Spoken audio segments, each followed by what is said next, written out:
In this week's Bleach, Komamura has thrown away his life. Sounds like you have mental problems, man. Yeah, you got mental problems, man. Yeah, it really does. Man.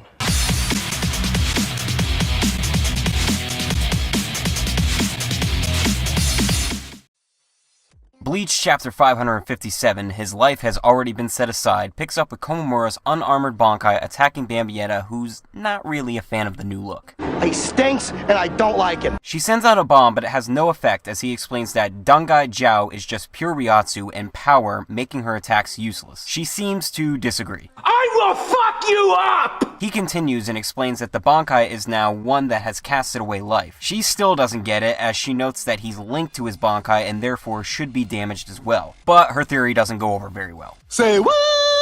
Komamura reveals the hole left in his chest after tearing out his heart. He says that he is now just a vessel and in human form cannot die. I am eternal.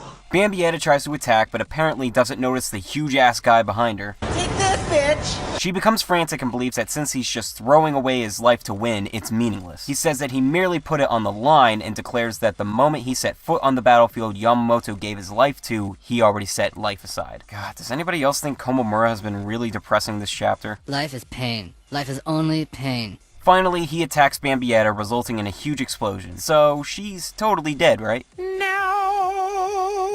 Honestly, this chapter was just okay for me. The action was pretty cool, but what dragged it down for me was the constant explaining in between attacks. Granted, the explanations were semi-needed, it took away from the awesomeness from some of the fighting moments. Got to see a little bit of what Dangai Jiao can do, but more time was spent explaining why he looked like that. And last week I said it was because of the hollow pill, but I was wrong, so you can all call me a liar. I ain't calling you a truther. It sucked to find out that the human form for Komamura is only temporary. I like him a lot better as a human, but he does say the human metamorphosis gives him only a limited vessel that makes him immortal. Hopefully he has beaten Bambietta, because if not, who knows how long before he becomes a wolf again. And let's face it, I think there are some people who don't like the wolf Komamura very much. Well, f*** 'em.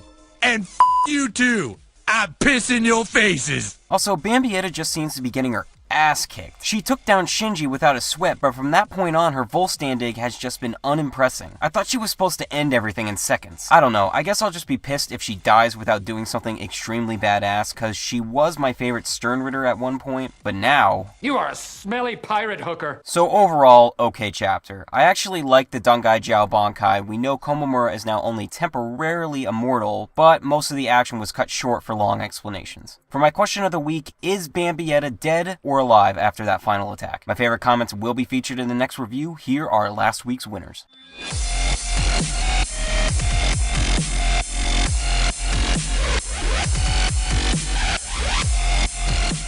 That does it for me. Remember to leave your thoughts on the chapter and answer to my question in the comments below. Like and subscribe for more weekly Bleach chapter reviews. And follow me on Twitter or DeviantArt for updates. Links are always in the description. I'll be back next week with possibly Bambietta's counterattack. Peace.